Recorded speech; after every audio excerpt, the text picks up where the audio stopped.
오늘 12절 말씀 가운데 내 하나님 만나기를 준비하라, 이 말씀으로 함께 하나님의 말씀의 은혜 나누기를 원합니다. 우리 12절 말씀을 한번 보여주시면은요, 우리 노란 글씨만 한번 읽어볼까요? 시작. 이스라엘아 내 하나님 만나기를 준비하라. 아멘. 여러분, 우리는 하나님을 만나기 위해 준비해야 할 줄로 믿습니다. 그러니까 신앙생활이란 무엇인가? 하나님 만날 준비를 하는 것이라고 저는 생각해요. 어떻게 해야 하나님 만날 준비는 하는 것일까요? 여러 가지가 있겠지만 저는 가장 중요한 것은 우리에게 하나님은 어떤 분이신가, 이것을 아는 것이라고 저는 생각을 해요. 여러분, 우리도 누군가와 만날 약속을 할 때 가장 먼저 무엇을 고민하고 준비합니까? 이 만날 사람에 대해서 그 사람이 어떤 사람인가 먼저 알고 나서 그 사람을 만나게 됩니다. 그 사람이 좋아하는 곳에서 같이 식사 약속을 정하고, 그 사람을 모를 때 알아갈 때 무엇을 좋아하는지 정보를 수집하지 않습니까? 내가 만나기로 한 그 사람이 어떤 사람인가 먼저 알고 나서 그 사람을 만나게 됩니다. 만약에 이런 정보 없이, 사전에 준비 없이, 만날 준비 없이 그냥 덜컥 만났다가 모르고 만나면 낭패를 당할 때가 있습니다. 하나님도 마찬가지인 것 같아요. 여러분, 우리가 하나님을 알고 만날 준비를 해야 되는데 그 준비 중에 가장 중요한 것은 우리가 하나님이 어떤 분이신지를 알아야 할 줄로 믿습니다. 오늘 아모스 4장 말씀을 통해서 우리 중고등부 학생들도 너무나도 감사한 것은 우리 선생님들만 우리 기도하는 것이 아니라 아이들과 학생들이 이렇게 함께 모여가지고 월요일부터 저녁 기도회를 쭉 가는 것이 저는 하나님 만날 준비를 하는 거라고 생각을 해요. 그러니까 이것을 은혜의 큰 그릇을 준비한 학생들과 그렇지 않은 학생들은 다르다고 저는 생각을 합니다. 그러니까 오늘 이 밤에 잘 오셨습니다. 하나님이 먼저 어떤 분이신지를 안다면 수련회에 참여해서 내가 하나님 앞에 기도할 때 내 인생을 놓고 하나님 저를 만나주세요. 하나님 제 인생 가운데 제 꿈과 비전을 놓고 기도합니다. 하나님께서 하여 주실 줄로 믿습니다 라고 기도하는 학생들은 다르리라 저는 생각합니다. 자, 첫 번째로 오늘 말씀을 통해 저는 어떤 하나님이신가 두 가지를 살펴보고자 하는데요. 아모스 4장 1절과 2절 말씀 우리 같이 화면을 보고 읽어봐요. 시작. 사마리아의 산에 있는 바산의 암소들아, 이 말을 들으라.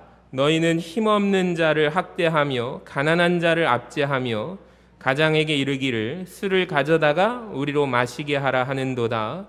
주 여호와께서 자기의 거룩함을 두고 맹세하시되 때가 너희에게 이를지라 사람이 갈고리로 너희를 끌어가며 낚시로 너희의 남은 자들도 그리하리라. 아멘. 여러분, 하나님은 어떤 분이십니까? 오늘 본문 말씀을 보니까 하나님은 이런 분이신데 힘 있는 자가 힘없는 자를 학대하는 모습을 보십니다. 여러분, 그렇지 않습니까? 부한 자가 가난한 자를 압제하는 모습을 누가 보십니다? 하나님이 보십니다. 그리고 탄식을 하시면서 그들을 심판하시는 하나님이, 자, 때가 너희에게 이를 텐데 너희는 망하게 될 것이다 라고 말씀하십니다. 쉽게 말하면 오늘날로 이 말씀 구절을 하나님은 어떤 분이십니까? 좀 바꾸어서 말하면 하나님은 이런 분이신데 강자가 약한 자를 상대로 갑질하는 것을 싫어하시는 하나님이시래요. 여러분, 갑질 아십니까? 힘이나 돈을 가진 자가 상대적인 약자를 괴롭히는 것을 일컬어 갑질이라고 말하지 않습니까? 근데 하나님은 그것을 엄청 싫어하신다고 말씀합니다.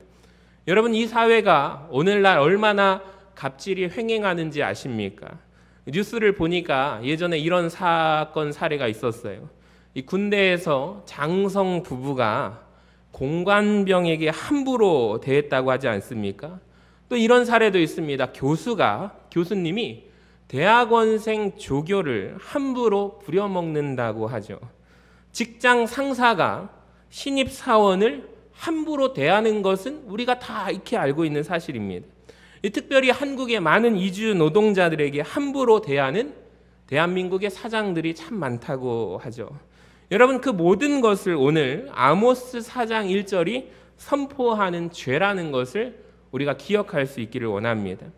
참으로 안타까운 것은 우리 예수 믿는 자들, 예수 믿는 그리스도인들 중에서도 갑질을 소위 하다가 발각된 경우가 참 많은데요. 뉴스에게까지 보도되는 사건들이 있습니다. 아까 전에 소개했던 군대에서 군 장성 부부가 뉴스를 검색해 보면 아시겠지만 이 두 분이요 독실한 크리스찬이라고 합니다. 심지어 교회에서도 담임 목사님이 힘없는 부교역자들을 대상으로 갑질을 하기도 합니다. 여러분 혹시 이 중에 우리 교인 중에 사장님들 계십니까? 부탁드립니다. 갑질하지 마시기를 바랍니다. 자, 그렇다면 우리가 만나야 될 하나님은 어떤 분입니까? 하나님은 약자 편에 서 계신 하나님인데요. 아모스 선지자가 특별히 강조하는데 성경 전체가 사실 말씀하고 있는 것은 무엇이냐면 하나님이 말씀하시기를 나는 약자 편이다 라고 말씀하십니다. 제가 성경 몇 구절을 한번 소개해 볼게요. 레위기 19장 9절에 보시면 너희가 너희의 땅에서 곡식을 거둘 때 너는 밥 모퉁이까지 다 거두지 말고 내 떨어진 이삭도 줍지 말며 내 포도원의 열매를 다 따지 말며 내 포도원에 떨어진 열매도 줍지 말고 가난한 사람과 거류민을 위하여 버려두라. 나는 너희의 하나님 여호와이니라. 아멘. 여러분 우리 하나님은 이런 하나님이심을 믿으시기를 바랍니다. 자, 신명기 10장 17절을 한번 보세요. 너희의 하나님 여호와는 신 가운데 신이시며 주 가운데 주시요 크고 능하시며 두려우신 하나님이시라. 사람을 외모로 보지 아니하시며 뇌물을 받지 아니하시고 고아와 과부를 위하여 정의를 행하시며 나그네를 사랑하여 그에게 떡과 옷을 주시나니 너희는 나그네를 사랑하라. 전에 너희도 애굽 땅에서 나그네 되었음이니라. 아멘. 성경에 등장하는 대표적인 약자가 있는데요. 우리 한번 따라해 볼까요? 고아, 객, 과부. 우리 한번 다시 세 개 따라해 봅니다. 고아와 객과 과부. 고아와 객과 과부입니다. 대표적인 성경이 말씀하는 약자입니다. 하나님은 그들 편이시라고 말씀하세요. 자, 심지어 시편 146편 9절을 보시면 이렇게 말씀합니다. 여호와께서 나그네들을 보호하시며 고아와 과부를 붙드신답니다. 할렐루야. 여러분 시편 68편 5절에 보시면 그 거룩한 처소에 계신 하나님은 고아의 아버지시며 과부의 재판장이 되십니다. 여러분 성경 곳곳마다 하나님은 여러 곳에서 말씀하시는데요. 저는 이 말씀이 참 너무 좋더라고요. 여러분 우리가 섬기는 하나님은 어떤 분이십니까? 작은 것에 작은 자에게 관심이 많으시대요. 심지어 하나님께서 뭐라고 말씀하시냐면 너희가 만약에 내가 말한 이 약자들을 괴롭힌다면 나도 너를 괴롭게 할 것이야 라고 하나님이 말씀하십니다. 출애굽기 22장 21절 우리 같이 한번 읽어봅니다. 시작. 너는 이방 나그네를 압제하지 말며 그들을 학대하지 말라. 너희도 애굽 땅에서 나그네 되었음이라. 너는 과부나 고아를 해롭게 하지 말라. 내가 만일 그들을 해롭게 함으로 그들이 내게 부르짖으면 내가 반드시 그 부르짖음을 들으리라. 나의 노가 맹렬함으로 내가 칼로 너희를 죽이리니 너희의 아내는 과부가 되고 너희 자녀는 고아가 되리라. 여러분 여기 보시면 성경에서 하나님이 이렇게까지 무섭게 말씀하신 부분이 많지 않습니다. 근데 만약에 너가 갑질을 해서 누군가를 괴롭힌다면 그 사람이 그래서 하나님 앞에 부르짖는다면 하나님은 그 약자의 기도를 부르짖음을 반드시 들으신다라고 말씀하십니다. 예전에 이 개그를 아실 거예요. 우리 아이들 학생들은 모를 수도 있는데요. 사장님 나빠요라는 개그 프로그램을 아십니까? 그러니까 이 유행어가 예전에 유행한 적이 있어요. 바로 이 장면인데요. 사장님 나빠요. 이 개그맨이 이주 노동자들이 이 대한민국 사장님들 밑에서 괴롭힘 당할 때 했던 얘기가 사장님 나빠요라는 말입니다.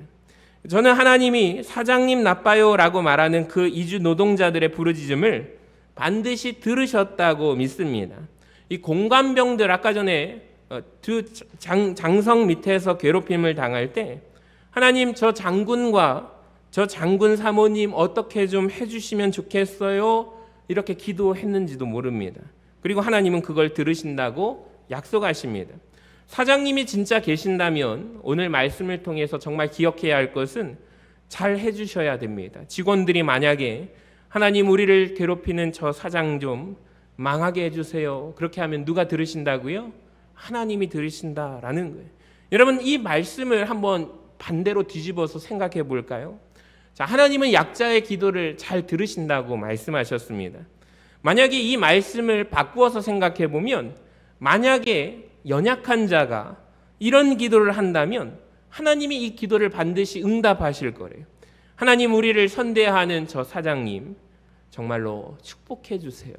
여러분 이렇게 기도를 한다면 하나님은 이 기도를 들으실까요? 안 들으실까요? 반드시 들으시리라 저는 확신합니다. 여러분 이 말씀이 굉장히 중요한 것 같습니다. 여러분이 같이 직장에서 생활하고 여러분이 만나는 모든 사람들 생활할 때 이웃들에게 그 사람들에게 우리가 하나님을 대하듯이 섬기듯이 예수님을 섬기듯이 감동을 주고 그들에게 정말 잘한다면 하나님 나에게 선을 베푼 이 사람 하나님 정말로 꼭 축복해 주세요 라고 말한다면 하나님은 그 기도를 반드시 들으시리라 확신합니다. 굉장히 중요한 말씀인 것 같아요. 그 어떤 말씀보다 하나님은 어떤 분이신가?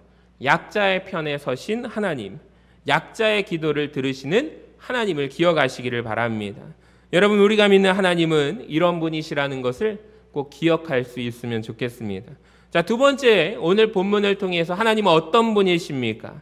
우리가 만나야 될 하나님은 어떤 분이십니까? 우리 4장 4절 이유를 같이 한번 화면을 보고 읽어봐요. 시작. 너희는 베델에 가서 범죄하며 길갈에 가서 죄를 더하며 아침마다 너희 희생을 3일마다 너희 11조를 드리며 누룩 넣은 것을 불살라 수은제로 드리며 낙헌제를 소리내어 선포하려무나 이스라엘 자손들아 이것이 너희가 기뻐하는 바니라 주 여호와의 말씀이니라. 아멘. 저는 오늘 4절과 5절 말씀을 통해서 하나님은 어떤 분이십니까? 하나님은요 이런 분이십니다. 예배를 하나님 앞에 드리는 예배를 하나님은 기뻐 받으신대요. 그러니까 하나님 앞에 드리는 예배를 기뻐 받으시지만 그보다 더 중요하게 하나님이 관심 있게 보시는 부분이 있는데 잘 들으세요. 여러분 예배를 드리는 예배자의 삶에 더 관심이 많으신 분이신 것 같습니다. 4절을 잘 보시면 4절이 선포하는 말씀의 내용이 무엇입니까? 하나님은요 우리가 예배자로 하나님 앞에 예배드리는 모습도 귀하게 보시지만 더 중요한 것은 예배가 끝난 뒤에 여러분 집으로 삶으로 돌아가는 삶의 예배를 하나님은 더 깊게 보신다라는 것을 분명히 알려주십니다. 왜 그렇습니까? 말씀해 보니까 너희는 베델에 가서 범죄하며 길갈에 가서 죄를 더하며 아침마다 너희 희생을 3일마다 너희 11조를 드리는구나 라고 하나님이 탄식하고 계시기 때문입니다. 아마도 이 사람들은 이런 생각을 했을 것 같아요. 아, 하나님은 지금 내가 하나님 앞에 드리는 예배자로 설 때 내가 드리는 예배의 모습을 하나님 기뻐 받으시겠지. 매일 아침마다 이 사람들이요 예배를 드립니다. 3일마다 11조를 드립니다. 우리의 이런 모습을 누가 기뻐하시겠지? 하나님이 기뻐하시겠지. 근데 문제는 이들이 그렇게 예배를 드리고 나서 삶으로 돌아가서 또 범죄합니다. 죄를 더하고 또 더합니다. 이것이 문제예요. 여러분 오늘 이 말씀을 통해서 기억해야 할 것은 하나님은 어떤 분이신가 이걸 꼭 알았으면 좋겠습니다. 하나님은 예배를 드리는 우리의 예배도 귀하게 보시지만 예배 전과 예배 후를 우리의 삶을 불꽃 같은 눈초리로 바라보고 계시는 분이심을 믿으시기를 바랍니다. 근데 우리가 이것을 너무 무시하고 외면하며 살아간다라는 거죠. 자, 가인과 아벨을 보시면 최초에 하나님 앞에 예배자로 섰던 가인과 아벨을 보시기 바랍니다. 가인과 아벨의 제사 예배에 대해서 우리가 기억하실 것입니다. 하나님께서 누구의 예배를 받으십니까? 가인은 형이고 아벨은 동생이잖아요. 아벨의 제사만 하나님이 기뻐 받으십니다. 가인의 제사 받지 않으십니다. 그래서 가인이 매우 화가 났습니다. 그래서 누구를 죽이고 싶어요? 동생만 없어지면 하나님이 내 예배를 받을 텐데 하나님 그 아벨 때문에 동생을 미워하기 시작합니다. 근데 성경에 보시면 가인이요 그 자리에서 아벨을 죽이지 않습니다. 거절을 당한 그 예배 자리에서 아벨을 죽이지 않아요. 성경에 보시면 분명히 아벨을 어디로 불러냅니까? 말씀해 보면은 창세기 한번 말씀 보여주시면 들로 불러냅니다. 들로 동생을 아벨을 불러냅니다. 여러분, 이 말씀이 무슨 말인지 아십니까? 차마 가인 형아가 동생을 죽일 때 하나님이 계시는 예배드리는 그 장소에서는 그를 죽일 수 없었다라는 말이에요. 여러분, 이걸 통해서 가인이 생각하는 가인의 예배에 대해서 우리가 알 수가 있습니다. 예배가 다 끝나고 다른 장소, 다른 곳에 가서는 거기서는 동생을 죽일 수가 있는 거예요. 여기에서 우리가 살펴보는 가인의 문제를 알게 됩니다. 단지 형제를, 동생을 미워하는 죄의 문제가 아니라 가인은요, 애초에 하나님에 대한 이해가 잘못되어 있다는 것을 아십니까? 하나님은요, 예배드리는 예배 장소에 하나님에 계시지만 하나님은 빈들에도 계시는 하나님이심을 기억하시기를 바랍니다. 근데 가인은 이걸 몰랐습니다. 하나님은 예배 때에도 예배 드리는 모습을 보시지만 예배 후에 빈들에로 나갔을 때, 삶으로 나갔을 때도 그들이 하는 행동을 보고 계시는 분이심을 가인은 미처 몰랐습니다. 그러니까 오늘 아모스 4장 4절이 지적하고 있는 내용을 인류의 예배자, 첫 예배자 가인도 저지른 죄라라는 것입니다. 여러분, 그런데 우리는 얼마나 다릅니까? 저와 여러분은 많이 다른가요? 가인을 바라보면서 아벨 쪽에 우리는 가깝지 않을까라고 생각하는데, 여러분 한번 우리를 돌아보시기를 바랍니다. 우리도 때로는 가인의 예배자의 자리에 서게 될 때가 참 많습니다. 우리는 항상 예배 드릴 때는 하나님 앞에 최고의 모습으로 예배 드리고자 노력을 합니다. 그렇지 않습니까? 근데 예배 후는 어떻습니까? 예배 이후에 마음대로 살아갈 때가 많지 않습니까? 그러니까 성도들이 가장 많은 은혜를 받고 이제 예배당 문 밖으로 나가서 가장 은혜를 많이 쏟아버리는 장소가 어딘지 아십니까? 교회 주차장이라고 합니다. 차를 타고 나가는 순간부터는 하나님 앞에 받았던 은혜를 기억하지 못하고 이제 그 은혜를 다 쏟아버리고, 주차가 이렇게 차 한 대가 막거나 그렇게 되면은 나가면서부터 그 은혜를 다 쏟아버린대. 여러분, 주님은요, 어떻게 보면 예배 시간에 우리와 만나는 뜨거운 만남도 중요하지만 예배 이후에 우리의 삶을 더 귀하게 바라보신다라는 것 같아요. 제가 목회를 하면 할수록, 예수를 믿으면 믿을수록 삶에서의 우리의 모습, 정말로 하나님이 원하신다라는 것 같은 생각이 듭니다. 아무리 기도를 많이 하고 아무리 뜨거운 예배를 많이 드려도 예배 전과 예배 후에 우리의 모습이 하나님을 의식하는 모습이 없다면 하나님이 진짜 기뻐하실까를 우리가 생각했으면 좋겠습니다. 우리는 근데 가인과 똑같은 모습이 있습니다. 예배 오기 전에, 교회 오기 전에 이런 경우가 있어요. 예전에 어떤 부부 성도님이 이런 말씀을 하세요. 목사님, 저희가 주일에 교회 오다가 이렇게 좀 작은 사소한 말다툼을 한 적이 있대요. 그러면서 뭐라고 얘기하셨냐면, 예배 드리고 집에 가서 보자 이랬대요. 그러니까 예배 시간에는 교회에서는 싸울 수가 없잖아요. 그러니까 집에 가서 2라운드를 다시 벌이자라고 하고 왔다라는 거예요. 그러니까 예배 시간이니까 좀 참고 예배 후에 보자라는 거예요. 근데 가만히 보면은 이것이 가인의 예배입니다. 차마 예배 드리는 장소에서는 못 싸우잖아요. 근데 예배 끝나고는 싸워도 돼요. 여러분, 우리는 철저히 예배 드릴 때 모습과 예배 후의 모습을 구분하는 것 같은데, 하나님은요, 그게 너무 싫다고 말씀하십니다. 하나님이 기뻐하시는 예배를 드리시기를 바랍니다. 또 하나님이 싫어하시는 예배 모습이 나오는데, 아모스 4장 5절에 보시면 하나님은 이런 예배 모습을 싫어하십니다. 5절을 보세요. 누룩 넣은 것을 불사른다라고 합니다. 자, 왜 이걸 싫어하십니까? 레위기 2장 11절 우리 같이 한번 읽어볼까요? 시작. 너희가 여호와께 드리는 모든 소제물에는 누룩을 넣지 말지니 너희가 누룩이나 꿀을 여호와께 화제로 드려 사르지 못할지니라. 우리가 레위기를 새벽에 계속 보고 있는데 하나님이요, 이런 말씀을 하십니다. 예배 드릴 때 넣지 말라라고 말씀하신 명령이 있어요. 근데 거기에 한 가지가 누룩입니다. 왜 누룩을 넣지 말라고 할까요?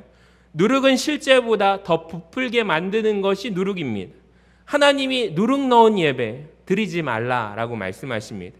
꿀 넣지 말라. 왜 그럽니까? 실제보다 그걸 드림으로 인하여 향기, 만들어낸 인위적인 것 넣지 말라. 하나님은 그걸 그 자체로 받으시기를 원하신다라는 거예요. 여러분, 그런데 아모스 시대 이스라엘 백성들이 예배를 드리는데 누룩 넣은 예배자로 서게 되었다라는 거예요. 여러분 오늘날도 마찬가지입니다. 누룩 넣은 예배자가 있다는 것을 아십니까? 실제 내 믿음은 그렇지 않아요. 근데 부풀려서 예배를 드리는 사람들이 있습니다. 제가 누룩을 넣은 기도도 많이 들어봤습니다. 본인의 신앙이 그렇지 않아요. 근데 대표 기도하는 모습만 들어보면 세상에서 제일 잘 믿음 생활하시는 분입니다. 누룩 넣은 기도, 누룩 넣은 찬양이 있습니다. 정말로 내가 찬양의 임재 가운데 하나님을 느끼면서 하나님을 사랑하기에 손들고 찬양하는 것은 좋은데, 그렇지 않은데 내가 손들고 찬양하면 은혜 있는 것처럼 보여질까 봐 만약에 그렇게 해서 손을 든다면 누룩 넣은 예배자, 누룩 넣은 찬양이 된다라는 거죠. 여러분 하나님 앞에 바라기는 누룩 넣지 않은, 누룩 넣은 예배 드리지 않기를 원합니다. 내 모습 이대로 진실된 하나님 앞에 예배자로 서시게 되기를 주님의 이름으로 간절히 축원합니다. 믿음이 없는데 믿음 있는 척 안 했으면 좋겠습니다. 과장하지 않았으면 좋겠습니다. 또 하나 이들의 문제가 무엇이냐면 5절 중간에 보시면 낙헌제를 소리내어 선포합니다. 나 지금 낙헌제 하나님 앞에 드린다라고 소리내서 선포한대요. 여러분 왜 소리내서 선포를 할까요? 자기들이 이 낙헌제를 드린다는 것을 사람들에게 알리고 싶기 때문입니다. 이들이 예배를 드리기는 드리는데 하나님만 의식하는 예배가 아니에요. 누구를 의식하는 예배입니까? 사람을 의식하는 예배입니다. 나는 이런 사람이야. 나는 낙헌제 드리는 사람이야. 소리내어서 예배를 드립니다. 여러분 우리에게도 이런 모습이 다 있습니다. 어쩌다 아침 일찍에 일어나서 새벽기도 오고 나면 나 새벽기도 왔다라는 것을 꼭 누구에게 알려주고 자랑하고자 하는 분들이 있어요. 그러니까 신앙이 이렇게 처음 시작하는 분들이 좀 가끔 그런 경향이 있습니다. 그건 받아주고 이해하지만 내가 새벽 예배 나왔다. 나 새벽 기도하는 사람이다. 특별 새벽 기도에 나 다 채웠다. 그렇게 자랑하고 알리시는 분들이 있습니다. 어쩌다 내가 11조를 좀 많이 하게 되면, 어쩌다 내가 헌금을 좀 많이 크게 하고 나면 혹 누군가에게 좀 알리고 싶은 마음 혹시 있지 않습니까? 이게 마치 낙헌제를 소리내어서 드리는 자의 모습과 같다라는 거예요. 사랑하는 여러분, 사람 의식하지 않기를 주님의 이름으로 간절히 축원합니다. 이 낙헌제를 소리내어 외치는 모습, 내가 이렇게 헌신하고 내가 이렇게 섬기는 모습, 누구에게 알려주고 싶은 내 모습, 드러나고자 하는 내 모습, 여러분 그게 예배의 목적이 하나님이 아닌 거죠? 목적이 무엇입니까? 내가 높아지는 것이죠. 자기 만족 아닙니까? 여러분 깨닫는 은혜가 있기를 바랍니다. 자, 그래서 하나님은 5절에서 이것은 너희가 기뻐하는 바니라. 이것은 하나님이 기뻐하시는 예배가 아니래요. 이렇게 드리는 것은 너희의 기쁨, 너희의 만족을 위한 예배다. 여러분 예배 드렸으니까 삶은 마음대로 살아도 되고 실제보다 가정에서 드리고 남들에게 보이려고 예배를 드리고 이렇게 살면서 기뻐합니다. 근데 예배는요, 기억하세요. 우리 좋으라고 드리는 것이 아니라 하나님이 기쁘시도록 드리는 것이 예배라는 것을 기억했으면 좋겠습니다. 그러니까 우리가 많이 오해하고 착각하는 부분이 무엇입니까? 예배에 대한 개념 자체가 잘못되어 있습니다. 여러분 예배는 따라합시다. 드리는 것입니다. 예배는 보는 것이 아니고 예배는 드리는 거예요. 예배는 나 좋으라고 하는 것이 아니라 하나님 좋으라고 드리는 것임을 깨달으시기를 바랍니다. 근데 우리가 잘못하고 있는 게 하나 있어요. 오늘 예배 좋았어. 오늘 목사님 설교 좋았어. 여러분 근데 이렇게 말하는 것 아니죠? 우리가 기억해야 할 것이 이겁니다. 예배자는 항상 우리는 무엇을 기억해야 되는가? 오늘 내가 드리는 하나님 앞에 드리는 예배를 하나님이 기뻐하셨을까? 말씀을 듣는 내 모습을, 하나님 앞에 찬양을 올려드리는 내 모습은 하나님이 나를 바라보실 때 어떠하실까? 하나님은 기쁘셨을까? 아니면 내 모습을 보고 실망하셨을까? 여러분 근데 우리는 이걸 자꾸 잊어버려요. 우리는 예배를 평가합니다. 오늘 예배가 뜨거웠는가? 차가웠는가? 내 모습이 아닌 평가의 자세로 나갑니다. 내 귀에 듣기 좋았다라는 것이 아니라 정말 우리의 본질은 예배자의 자세는 무엇이냐면 내 모습을 놓고 하나님께서 어떻게 바라보실까? 하나님이 나를 어떻게 생각하실까? 하나님 보시기에 내가 예배드리는 예배의 모습은 하나님이 어떠하실까? 하나님이 기쁘셨을까? 생각하는 은혜가 있기를 주님의 이름으로 간절히 축원합니다. 말씀을 마칩니다. 만약에 여러분이 대통령에게 초대장을 받았다면 우리가 그 모습 그대로 지금 이대로 나가진 않을 거예요. 무언가 열심히 꾸미고 아마 어떤 분들은 좋은 옷을 사서 참석하고자 달라진 모습으로 나아갈 것입니다. 대통령을 만나려고 해도 사람이 준비해야 돼요. 만날 준비를 해야 돼요. 하물며 하나님을 만나는데 여러분 우리가 만날 준비가 필요한 줄로 믿습니다. 오늘 말씀을 통해서 하나님 어떤 분이신지를 우리가 알기를 원합니다. 제가 두 가지 말씀드렸죠. 하나님은 어떤 분이십니까? 약자의 편에 계신 하나님, 약자의 기도를 들으시는 하나님이심을 말씀드렸어요. 자, 두 번째, 예배 자체보다 예배자의 삶의 예배, 그것을 더 관심 있으신 하나님, 누룩 넣지 않은 예배자 되시기를 주님의 이름으로 간절히 축원합니다.